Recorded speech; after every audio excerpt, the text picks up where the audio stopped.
Hi and welcome everyone to another video on my channel. My name is Denis and today I'm gonna show you my team selection for Gaming 35, and as always, if you enjoy this content, please consider leaving a like, hit that subscribe button. But now let's get into it. Okay, so real quick before showing you my team for Gaming 35, I just wanted to go through a little bit to see how my team performed in Gaming 34. Now, as you may know, I use my free chip for this gaming. This was my last chip of the season.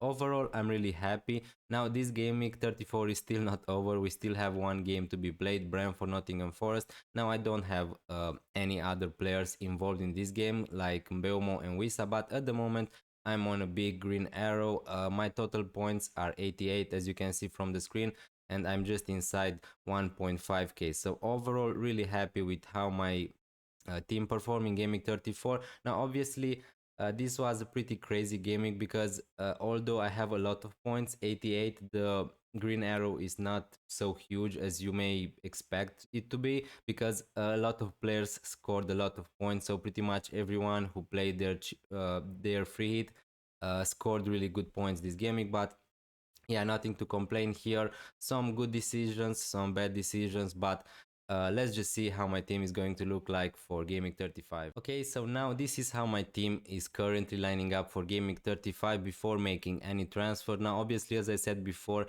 Gaming 34 is not over yet, so I need to see also what's gonna happen in that game, because as you may know, a lot of people are gonna try to buy players like Wissam, Beumo. So my advice would be to try to wait a little bit to see if any injuries are gonna occur. And also, I'm recording this video before the press conferences, so yeah, I still need to see a lot of news to get some information to see how my lineup is gonna be exactly and what my moves are going to be like. But at the moment, I have one free transfer. As you can see, I have 0.8 millions in the bank, so yeah, I could do some moves. Now if we start a little bit with the goalkeepers, at the moment I'm playing Raya against Bournemouth at home. On my bench is Martinez also against Fulham at home, which is I think a really good fixture for Aston Villa also, and they are fighting for everything pretty much. I think that's a good fixture for Aston Villa. I can see the chances of a clean sheet, but at the moment I'm playing Raya. Now here we're gonna discuss a little bit about this, because as you can see currently I'm playing with double Arsenal defense with Raya in goal and Kivior against Bournemouth. But the thing is, I'm not sure if this is exactly how I'm going to line up, because as you may know, obviously Arsenal played against PSG in the UEFA Champions League. They lost 1-0, but although they lost, they still have chances to go through to the Champions League final. So I think that I'm expecting at least a lot of rotation from Arsenal against Bournemouth, at least 6, 7, 8 players maybe.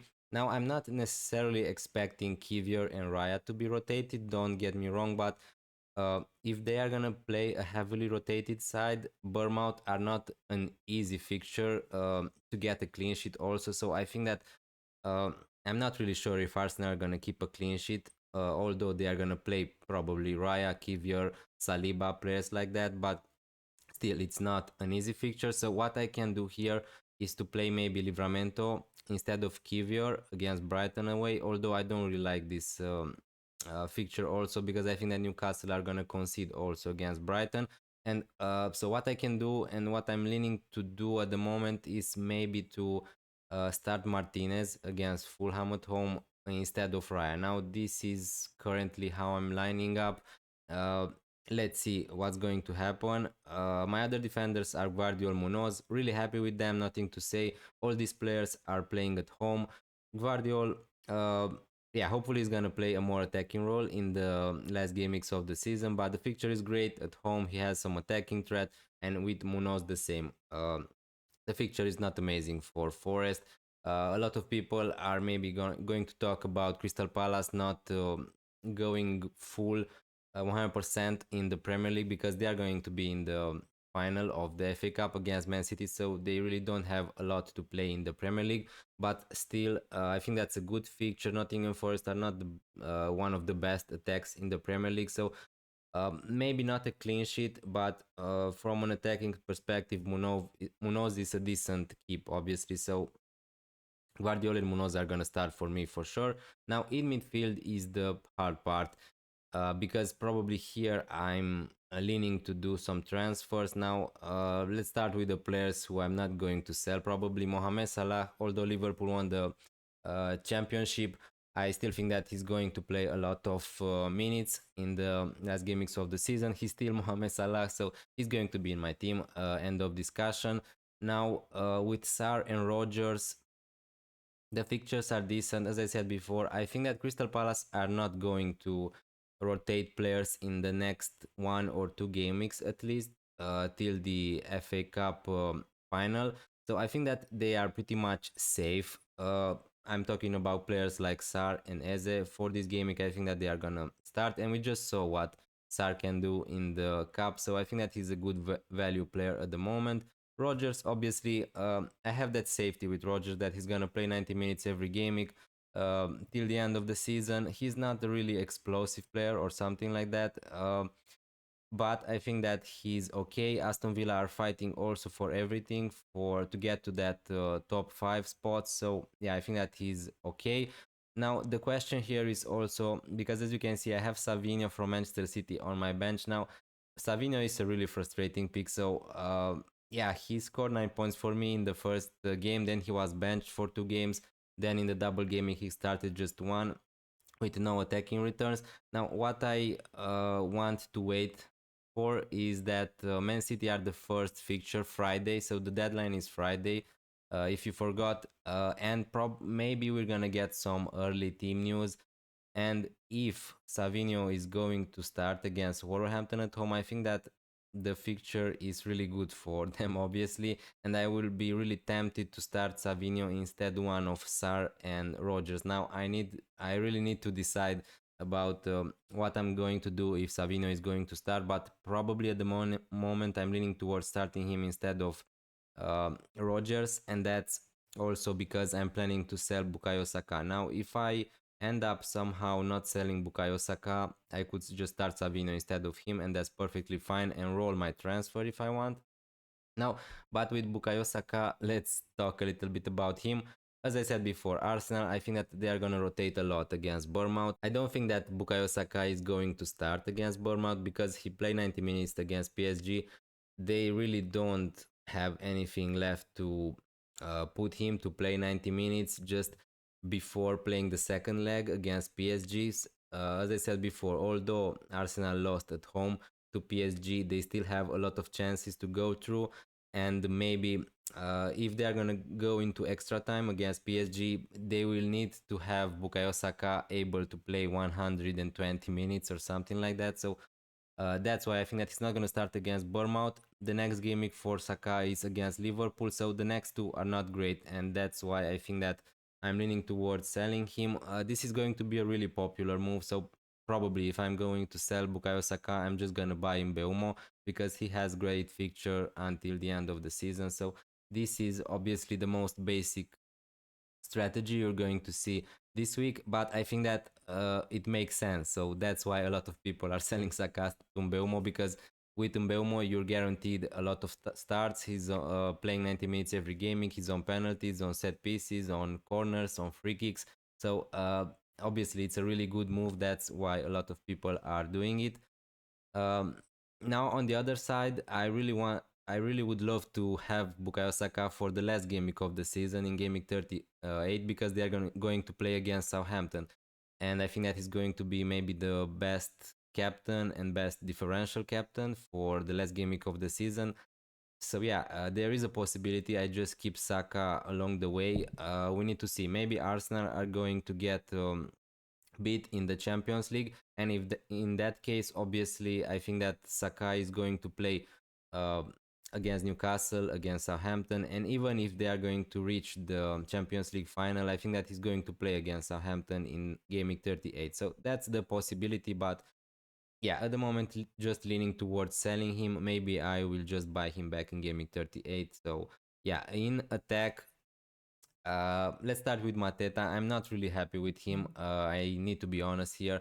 He's not getting 90 minutes every gaming. That's the problem with Mateta because if I was 100% sure he was going to start and play 90 minutes on penalties, then I would have no problem with keeping Mateta for this gaming in particular. Probably I'm just going to pick him. Now there is also the possibility to start Savinio instead of him if he is going to start against Wolverhampton.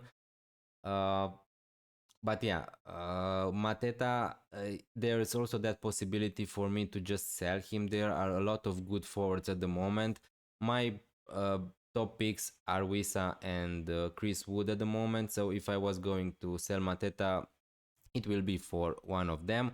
Uh, yeah, on my bench I have also Konate, Livramento. Not really interested to play them this game week, and not really interested to make a defensive transfer in this game week at least. Now my other strikers, Marmoush, as I said before, really need to see what Pep Guardiola is going to say in the press conference. The latest news we know at the moment is that Erling Haaland is back in training. So um, as you can see, the captaincy at the moment is on Isak against Brighton away. That's because if let's just say Erling Haaland is back in training and he Pep Guardiola is just gonna say that he's going to be involved against Wolverhampton at home, that would put me off a little bit of captaining Marmoush. For sure, I think that I'm gonna keep Marmoush for this game week. Also next week he's going to play against Southampton. So at least for the next two game weeks, I'm going to keep Marmoush. But for the captaincy, if Haaland is going to start also, that would put me off a little bit of captaining Marmoush. Now, obviously, my captaincy options for this game week are Isak against Brighton away. I think that Brighton are conceding a lot of chances. Isak is getting a lot of chances. He's just not scoring them at the moment, but he's still on penalties. He's still a great pick. Newcastle are fighting for the top spots. So yeah, we know that they can score a lot of goals. Also, now obviously, if I will sell Saka to someone like Mbeumo, he could be also a great option. I think that maybe he's going to be the most popular captain, but it's going to be close.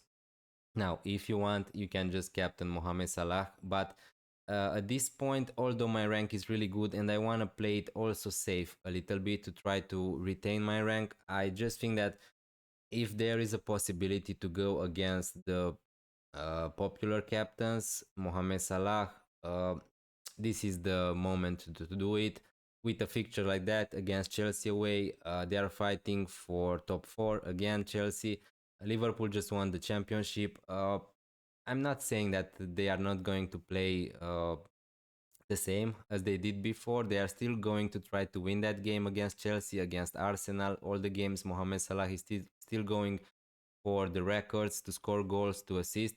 But the level of playing for Liverpool could drop a little bit. That's a possibility. His minutes could be reduced a little bit, although I'm not really sure about that in just in the case of Mohamed Salah because usually he's playing all the minutes.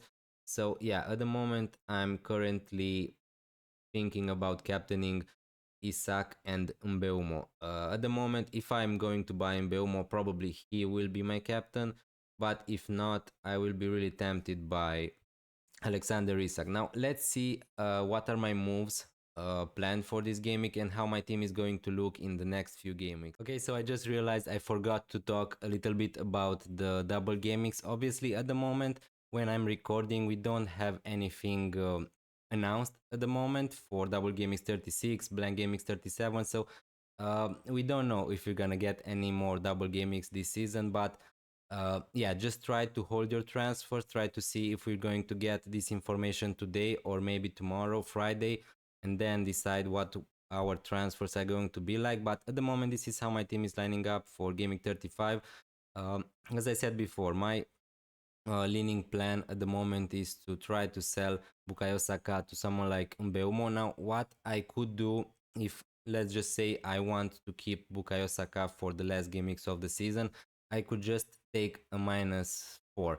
Now, obviously, it's not, it doesn't feel great to do that because my rank at the moment is really good and taking a hit in the last game weeks of the season, yeah, it diminish the options for the hit to pay off, obviously, because we have just four game weeks left in the season.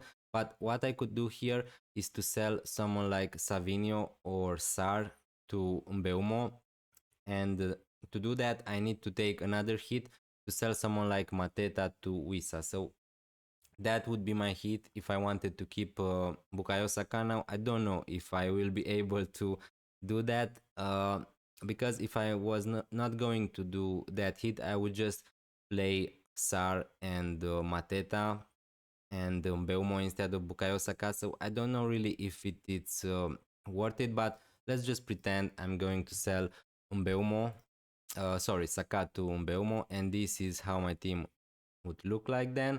So Guardiol, Munoz, Kivior. Yeah, I think that the team is looking okay for Gaming 35. If we move to Gaming 36, I will have another free transfer for this gaming. Now, the defense is not great in this gaming. As you can see, Raya against Liverpool. I could play Martinez against Bournemouth away. Honestly, here, Guardiol, Munoz, it's fine against Spurs. Sar, Mateta against Spurs. These players are okay. Mohamed Salah against Arsenal at home is not a great fixture, but he's an okay pick. Isaac, Marmoush, Rogers. I could play here someone like Savinho against Southampton. If I will keep him, if we get any news that he's going to start, I could play him instead of, let's just say, someone like Mateta or something like that. Now, obviously, here, what I could do is to sell someone like Konate to um, I will have 8 millions in the bank. So to a Nottingham Forest defender, that could be an option. Let's just say Milenkovic because he's a little bit more expensive. And if I'm going to do that,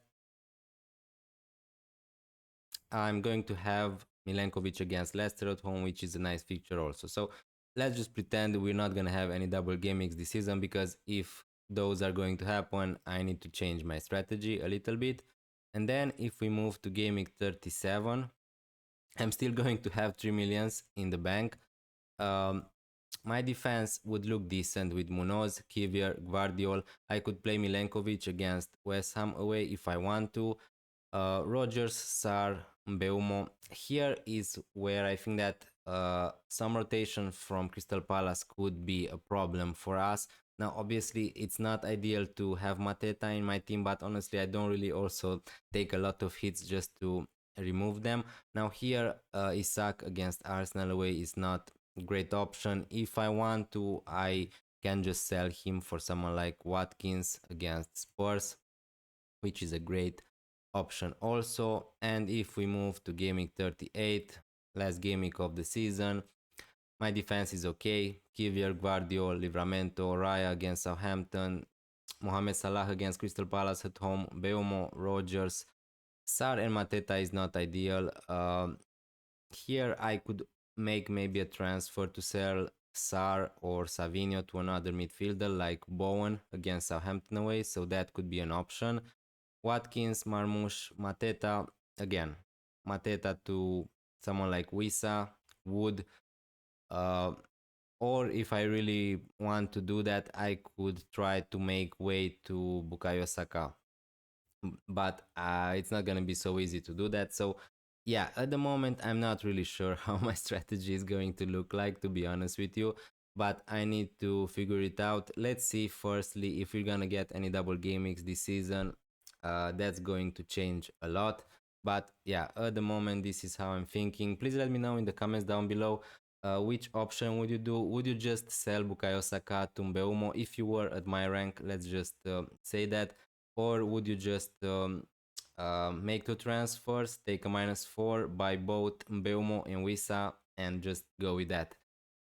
Thanks a lot for watching for this long. It really means a lot to me. If you enjoyed this video and if you want to see more content on my channel, please consider leaving a like, hit that subscribe button, and I'm gonna see you tomorrow on my deadline stream. See you.